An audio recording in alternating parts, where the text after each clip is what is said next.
পৃথিবীর যে যত আজকে হতে পারে 16 বছরের অব্যাহত হামলা মামলা এবং বেঈমান ইউরোপের মুশরিকদের অব্যাহত প্রচারণা, জঙ্গি নাম দিয়ে, তারপরে বোমাবাজ নাম দিয়ে এইভাবে আতঙ্কিত করে এই বেঈমান আর বেঈমানদের আপনার এজেন্ডা বাস্তবায়নকারী ষড়যন্ত্রকারী মুনাফিকরা হতে পারে বিগত দিনগুলোতে বাংলাদেশের মধ্যে এটা প্রমাণ করতে চেষ্টা করেছে যে এটা জিহাদ ফি সাবিলিল্লাহ, এটা হলো জঙ্গিবাদ, এটা হচ্ছে উগ্রতা, এটা হচ্ছে আপনার মানুষকে ধ্বংস করা, মানবাধিকার লঙ্ঘন করা। আল্লাহর কসম, কোরআনুল কারীমের মধ্যে নামাজ, রোজা, হজ, যাকাত, ইসলামের মৌলিক বিধান, এগুলো যেমন কোরআন সুন্নাহর মধ্যে একেবারে স্পষ্ট বিস্তারিত বিন্দু বিন্দু বর্ণনা আছে, যার মধ্যে কোনো দাগ বসাবার, কলঙ্ক বসাবার সিস্টেম নাই। তো ইনশাআল্লাহ আল্লাহর কসম উলামায়ে কেরাম এটা প্রমাণ করে দিয়েছে, দিবেও ইনশাআল্লাহ, যে জিহাদ ফি সাবিলিল্লাহ ইসলামের একটি মৌলিক বিধান, একটি বিধান। এর মধ্যে কারো জঙ্গিবাদ, কারো উগ্রবাদ, কারো বোমাবাদ কোনো কিছু চাপিয়ে জিহাদ ফি সাবিলিল্লাহ আল্লাহর জমিন থেকে বন্ধ করা যাবে না, যাবে না, যাবে না কখনোই। উম্মতে মুসলিমা ভুলবে না, মুশরিক বেঈমানরা, ইউরোপের বেঈমানরা, তোমরাও এটা মনে রাখো, আরেকবারও চেষ্টা করে দেখো। আবার হয়তো 16 বছর হবে, আবার হয়তো 32 বছর হবে, আবার হয়তো 48 বছর হবে, কিন্তু বারবার ইমানদার মুসলমান জিহাদ ভুলবে না, বরং তোমাদের ধোঁকা ধরে ফেলবে, তোমাদের ধোঁকা বাটপারি ধরে ফেলবে।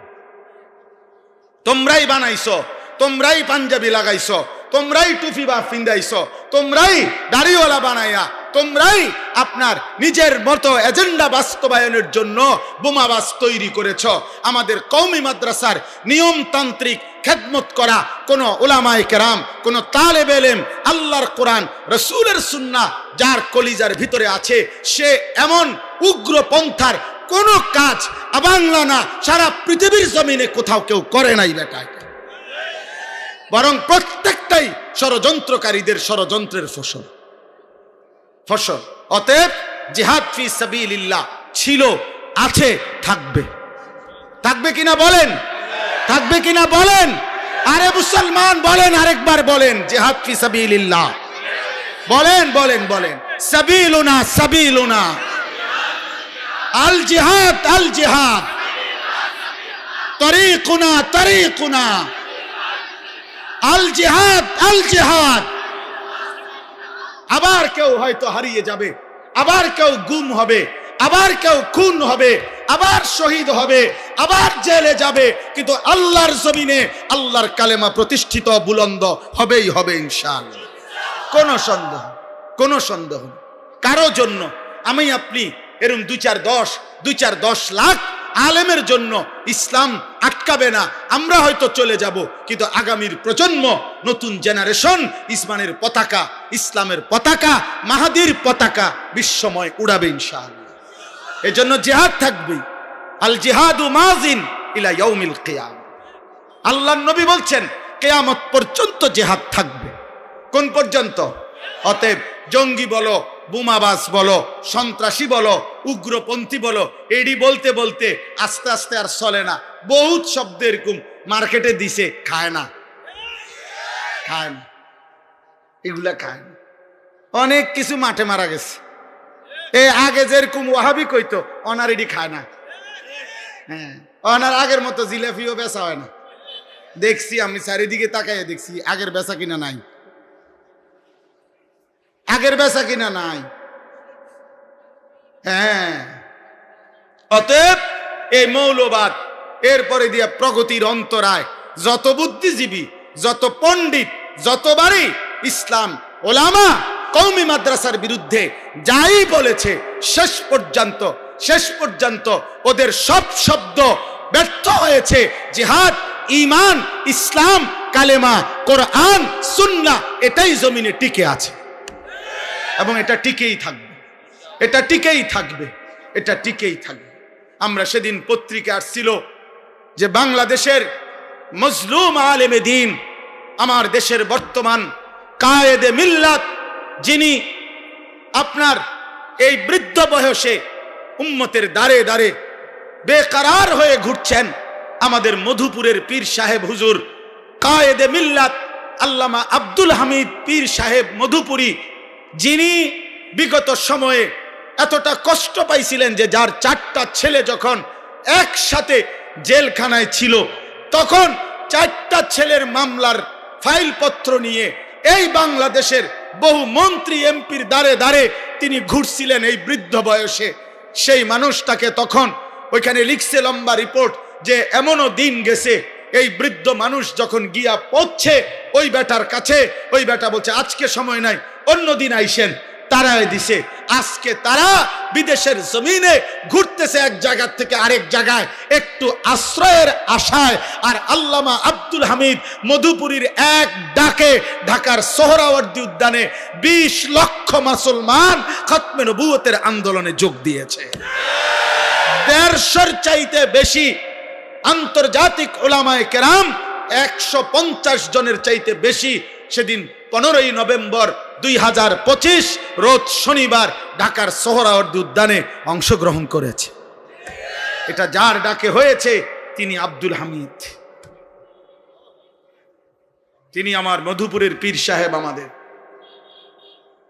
অতএব এটা প্রত্যেক যুগে ইনশাআল্লাহ, প্রত্যেক যুগেই উলামায়ে দেওবন্দে পর্যাপ্ত পরিমাণ আল্লাহ তাআলা যখন যে পরিমাণ হিম্মতওয়ালা বাহাদুর যখনই দরকার হয়েছে আল্লাহ তাআলা ইন্তজাম করে দিয়েছে, ইন্তজাম করে দিয়েছে।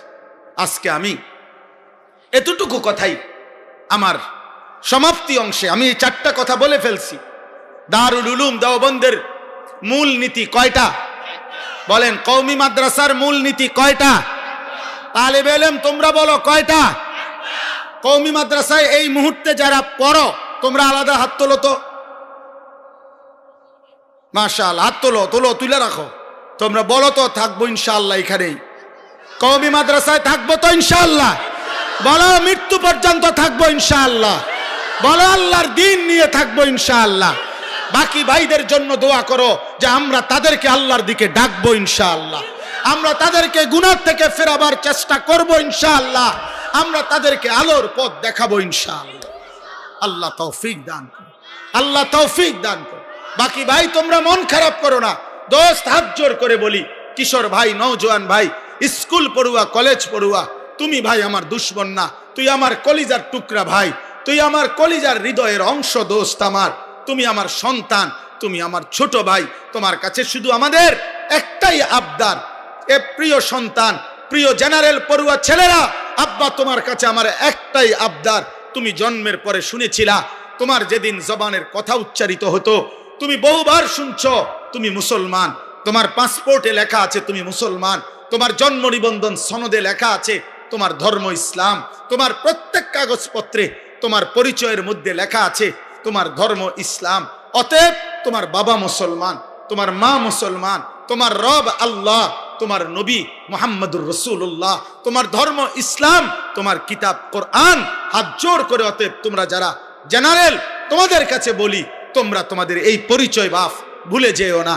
16 বছর পড়ালেখা করলা, 14 বছর পড়ালেখা করলা, কত বই কত পুস্তক পড়লা, বাংলা প্রথম পত্র, বাংলা দ্বিতীয় পত্র আলাদা করে পড়াইলো, ইংরেজি প্রথম পত্র, ইংরেজি দ্বিতীয় পত্র আলাদা করে পড়াইলো, সাধারণ গণিত আলাদা, উচ্চতর গণিত আলাদা, পদার্থবিজ্ঞান আলাদা, জীববিজ্ঞান আলাদা, রসায়ন বিজ্ঞান আলাদা। কতভাবে একবার ক্লাসে, একবার প্রাইভেট টিউটরে, একবার কোচিং এর মধ্যে এতভাবে তোমারে এইভাবে পড়াইলো। আমার বন্ধু, 14 বছরে তোমার এই পড়ালেখার জীবনে এদের একটু সময় কি হয় নাই যে একটু সময় আল্লাহর কোরআন তোমার জবান দিয়া যেন সহি শুদ্ধ বের হয়, এর জন্য একটু জায়গা করে দেওয়া। 1 ঘন্টা 40টা মিনিট 30টা মিনিট করে প্রতিদিন 14 বছরে কি সুযোগ হতো না? কেন ছিল না? তোমার বিবেক যদি থাকে তোমার মাকে জিজ্ঞাসা করো, বাপকে জিজ্ঞাসা করো, তোমার শিক্ষা ব্যবস্থাকে জিজ্ঞাসা করো, একবার জিজ্ঞাসা করো। 14 বছরে আমারে দুনিয়ার উপার্জনের জন্য এত কিছু পড়াইলেন, আমারে আমার আখিরাত অর্জনের জন্য আমার রবের কালাম বিশুদ্ধভাবে আমি পড়তে পারি না কেন? বলো ভাই, বলো আব্বা, বলো বলো, আল্লাহর কোরআন বিশুদ্ধ পড়তে পারো না কেন? কি পড়ালেখা করলে? আমরা হুজুররা আমরা যদি ইংরেজি শব্দ ভুল বলি তাইলে হাসে, ইংরেজি ভুল বলছে হুজুর মানুষ, একটা ইংরেজি শব্দ শুদ্ধ বলতে জানে না। তো তুমি বৃহত্তর এত বড় বিশাল অংশ তারা কোরআনুল কারীম ভুল পড়ে কেন? তো আমরা হাসা উচিত না? কথা বলে না কেন? তাইলে কিতাবে আছে, আমাদের খতিব সাহেব হুজুরের কিতাবে আমি পড়ছি, আমাদের বর্তমান যিনি খতিব আল্লামা আব্দুল মালিক হাফিজাহুল্লাহ, সারা পৃথিবী যার এলেমের কাছে আলহামদুলিল্লাহ কৃতজ্ঞ, সারা পৃথিবীর উলামায়ে কেরাম যাকে চেনে, হুজুরের কিতাবের মধ্যে আমি পড়ছি মহিউস সুন্নাহ। এই ছোট্ট একটা উদাহরণ দিলে বুঝবা। মহিউস সুন্নাহ হযরত মাওলানা শাহ আবরারুল হক রাহমাতুল্লাহ আলাই, যার নাম আমি একটু আগে বললাম এই কিতাবের কথা বলতে গিয়ে, ওনার আজীবন মেহনত ছিল কোরআন শুদ্ধ করো, সুন্নাতের একটা একটা আমল ঠিক করো, তো কোরআন শুদ্ধ করো, এটাও ওনার ফিকির ছিল। তো উনি এটার গুরুত্ব বুঝাইতে গিয়া একবার জেনারেল শিক্ষিত কিছু ভদ্রলোক, উচ্চ শিক্ষিত জেনারেল, ওনাদের সাথে উনি একটি বিল্ডিংয়ে উপরের দিকে উঠবেন, মানে উপরের তালায় আর কি, ধরেন 8 তালা বা 10 তালার মধ্যে উঠবে। তো হজরতও সাথে আছে, আরো সাথে যে কয়েকজন ভদ্রলোক বড় বড় উচ্চ শিক্ষিত প্রফেসর এরকম ওনারা সাথে। তো হজরতের যে পরিচিত প্রফেসর, হজরত ওই লিফটের যেখানে লিফট উঠতে হয় এখানের কাছে আইসেই হজরত ইচ্ছা করে উনাকে বলতেছেন, ভাই লেফট কাহা হ্যায়, লেফট কোথায়? কি বলছেন? লেফট লেফট না না, হজরত বলছেন এটা যে লেফট কাহা হ্যায়, লেফট কোথায়? এখন ওই যে উনার যে প্রফেসর উচ্চ শিক্ষিত যিনি হজরতের মুরিদ ভক্ত, উনি মনে করতেছে লজ্জায় ইন্নারিল্লাহ, বাকিরা কি মনে করবে যে হজরত এই সাধারণ শব্দটা লিফট এটাই জানে না, এটারে লেফট বলতেছে, অশুদ্ধ, মূলত শব্দটা তো হলো লিফট, বুঝছেন কিনা? তখন ওই মিয়া কানে কানে ওনাকে বললেন যে হজরত ইয়ে লেফট नहीं है, ये লিফট है, এটা লিফট, হজরত শব্দটা হবে লিফট, এটা লেফট না। তখন হজরত বললেন, ভাই মাই তো ইয়ে কাহ রাহা হ্যায়, আমি তো এই বছরের পর বছর এটাই তো বলতেছি রে ভাই, যে একটি লিফট এটা যদি লেফট পড়লে লিফট না বুঝায় তো আল্লাহর কোরআন অশুদ্ধ পড়লে আল্লাহর কোরআন কেমনে বুঝায়? কেমনে বুঝায়? শব্দ হইল সুবহানা, আমনে কোন সুবহানা, আপনি দেখুন সুবহানার বেলাজিম, সুবহানার বেলাজিম, সুবহানার বেলাজিম কিতা, সুবহানার বেলাজিম কিতা আপনি বলেন তো? আপনি এটা কি বললেন? আত্তাহিয়াতু লিল্লাহি ওয়াস সালাওয়াতু, আত্তাহিয়াতু না তো, আত্তাহিয়াতু, এটা তো হলকের মধ্যখান থেকে উচ্চারিত হইতে হবে। এই জন্য বন্ধু, আমি যারা সাধারণ শ্রেণী মাদ্রাসায় পড়েন নাই আপনাদেরকে উদাত্ত আহ্বান জানাচ্ছি, আপনাদের এটা বোঝা উচিত। যারা সাধারণ আছেন, পড়ালেখাই করেন নাই, আপনি মনে করেন হুজুর আমি গ্রামের মানুষ, মূর্খ মানুষ, সাধারণ মানুষ, এই সমস্ত ফাকনা কথা বললে হবে না, এসব সিহন কথা বাদ দেন। আপনি যে গ্রামের মানুষ, আপনি খানা বন্ধ করছেন নি, কথা বলেন না কেন?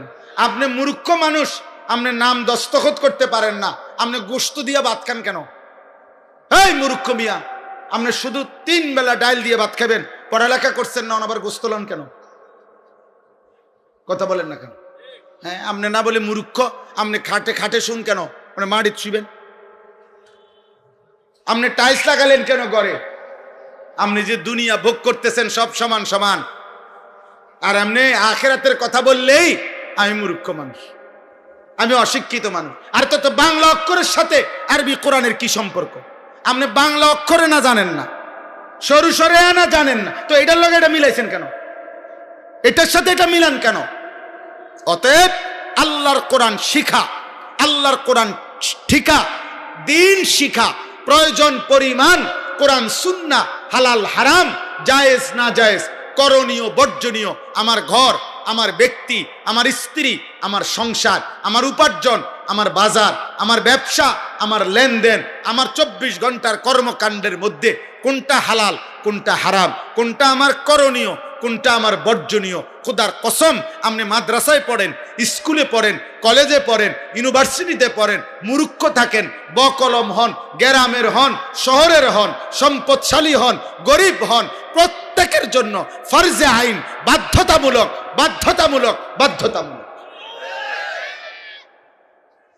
এজন্য আমরা এটা কওমি মাদ্রাসার চেতনা থেকে এটা বললাম, আমরা চাই উম্মতের হার তবকা দ্বীন শিখুক, কোরআন শিখুক, সেজদা শিখুক। আল্লাহ তৌফিক দান করেন, আল্লাহ তৌফিক দান করেন, আল্লাহ কবুল করে নেন। অতএব এই শেষ কথা হলো, আল্লাহ তাআলা বলেন ওয়াকালু আইদা যালালনা ফিল আরদি আইন্না লাফি খালকিন জাদীদ। আল্লাহ বলে মক্কার কাফের মুশরিকরা বলতো, হে মুহাম্মদ, আমরা সবাই মাটির সাথে মিশে যাব মৃত্যুর পরে, পুনরায় আমাদেরকে আবার নতুন করে সৃষ্টি করে হাসরের ময়দানে নিবে, আখেরাতে নিবে। এটা কিভাবে সম্ভব? আমগো হাড্ডি পাইব কই, গোশত পাবে কই, চামড়া পাবে কই, মাটি পাইবে কই? কোন জায়গার মাটি কোন জায়গায় চলে গেছে? 500 বছর আগের কবর, এখন হয়তো ওই জায়গার মধ্যে কবরও নাই, লাশও নাই, মাটিও তো নাই, হয়তো খাল হয়ে গেছে, নয়তো নদী হয়ে গেছে। তো ওই কবর কো, লাশ কো, আড্ডি কো, গোশত কো, এগুলো কেমনে আনবে? আল্লাহ বলে বাল হুম বিলিকাই রাব্বিহিম কাফিরুন। বন্ধু, প্রত্যেক নাফরমান, প্রত্যেক পাপী, প্রত্যেক মুশরিক, প্রত্যেক বেঈমানের মূল আপত্তি আখিরাত নিয়া। কোনোভাবেই আখিরাত বুঝতে চায় না, আখিরাত মানতে চায় না, আখিরাতের কথা বলতে চায় না, আখিরাতের কথা শুনতে চায় না। কারণ জানে আখিরাত মানা মানে আল্লাহর মুখোমুখি হইতে হবে, আর আল্লাহর মুখোমুখি হইতে হইলে গুনাহ ছেড়ে দিতে হবে, সমস্ত বন্দেগী করতে হবে। এজন্য অসভ্যতাও ছাড়ে না, আখিরাতও মানতে চায় না। মূল বিষয় নাই তো সবাই বুঝে আখিরাত সত্য, আখিরাত হবে, কারণ এটা আল্লাহই করবে। আর আল্লাহ বলছেন আমি জীবন দেই, তো দিচ্ছেন। আল্লাহ বলছেন আমি মৃত্যু দেই, তো দিচ্ছেন। তো যিনি জীবন দিচ্ছেন, যিনি মৃত্যু দিচ্ছেন, আমরা দেখতেছি হইতেছে আল্লাহর এই কথাটা, তো সেই আল্লাহই বলছেন আখিরাত হবে। তো আল্লাহ মনে করেন এই 3টা কথা বলছে যে আমি জীবন দেই, আমি মৃত্যু দেই, আমি আখিরাত তোমাদেরকে আনবো। ধরেন তখন আগের 2টা হইছিনি, কথা বলে না, আগের 2টা হচ্ছেনি, জন্ম হচ্ছে কিনা, মৃত্যু হচ্ছে কিনা, তো এই 2টা আল্লাহ করে, আল্লাহ বলছে কিনা। তো আল্লাহর বলা এই 2টা যদি ঠিক হয়, তো এটা ঠিক হইতো না কেন? 3 নাম্বারটা ঠিক হবে না কেন? তো সহজ কথা, বাংলা ওটা তো 2 2 4, এটা একদম সহজ হিসাব। এই জন্য আল্লাহ বলেন প্রত্যেক বেঈমান বুঝে আখিরাত হবে, কিন্তু ইচ্ছে করে না বুঝার ভান করে।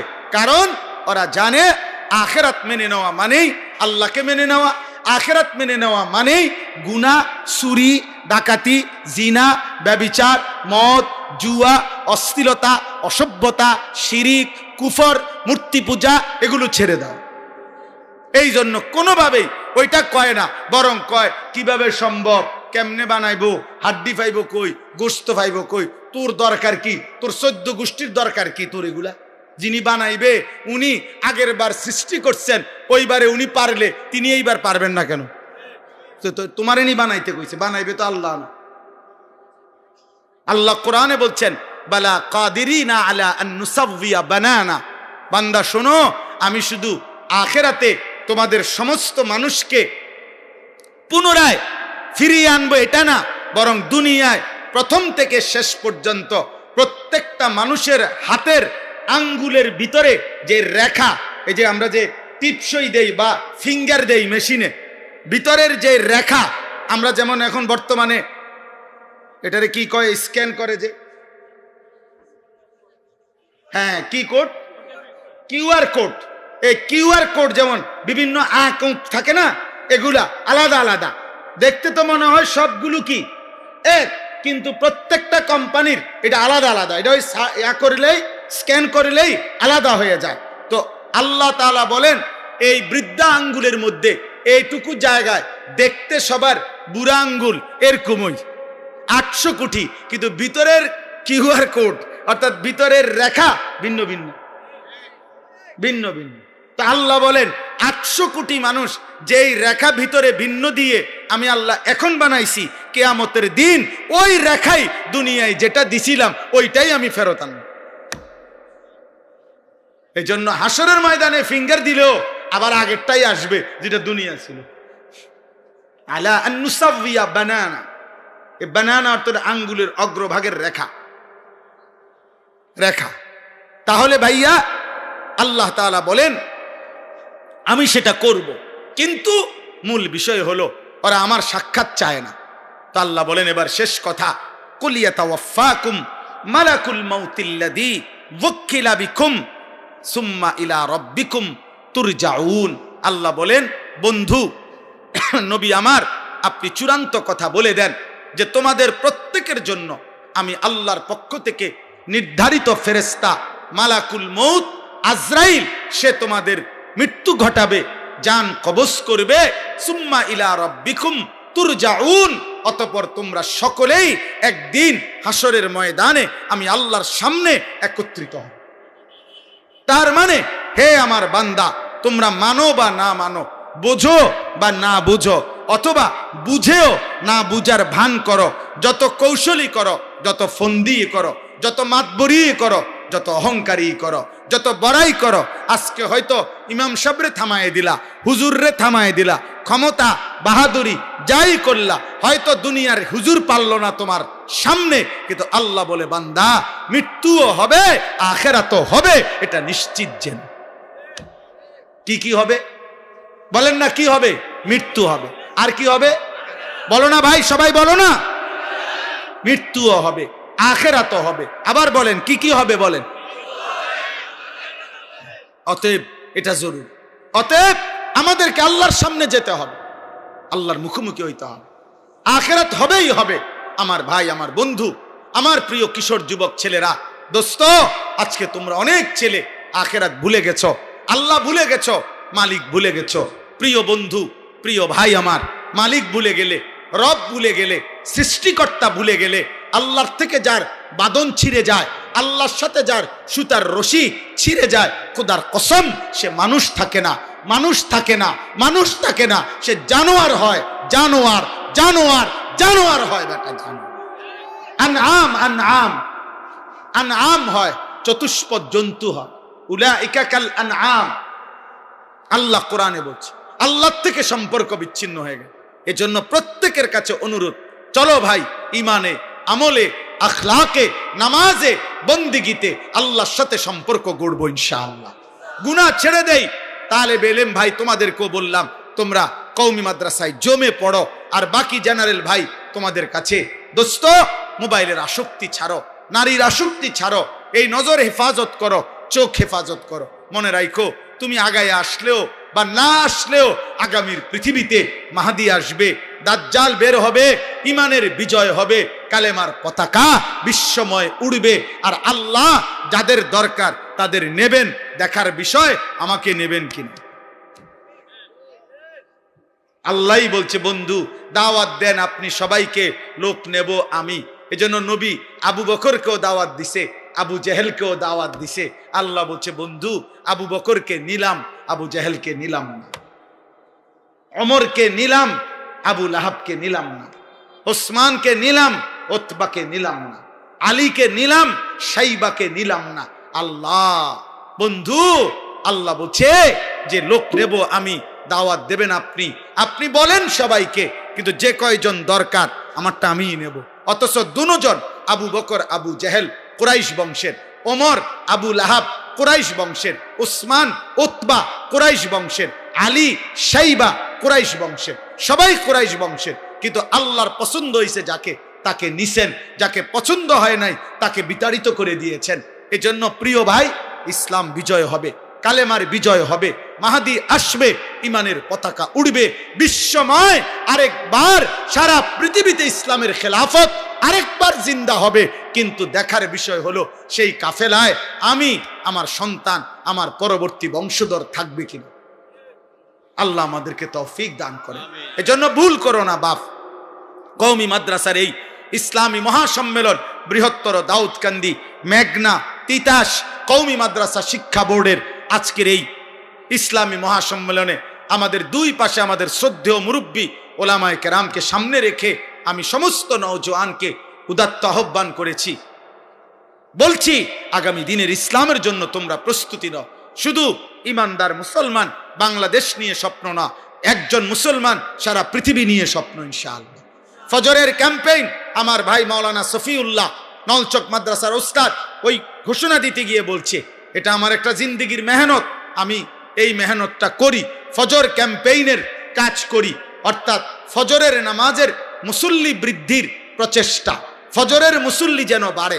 এজন্য যুবক ভাই তোমাদের অনুরোধ, তোমরা নিয়ত করিলে, এটা কাজটা কি, একজন যুবক কিশোর নিয়ত করবে যে আমি ফজর পড়ব, আমার একজন বন্ধুকে ফজরের নামাজের জন্য উঠাবো।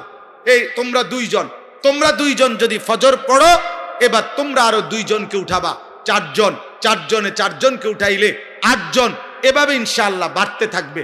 আলহামদুলিল্লাহ বাংলাদেশে এখন বহু জেলায় বহু ইউনিয়নে কোথাও 800 জন, কোথাও 270 জন, কোথাও 1120 জন, এগুলোর কাগজ লিস্টি করে করে ফজর এবং সর্বোচ্চ 4500 এক উপজেলায় কিশোর যুবক প্রতিদিন ফজরের নামাজ জামাতে পড়ে।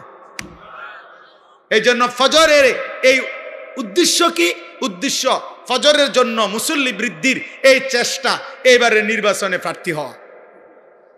জি না দেন নাই কেন না, এই জন্য না, এই আশায় না, প্রার্থী হওয়ার জন্য না, মার্কা হওয়ার জন্য না, খোদার কসম না, আখিরাতের জন্য।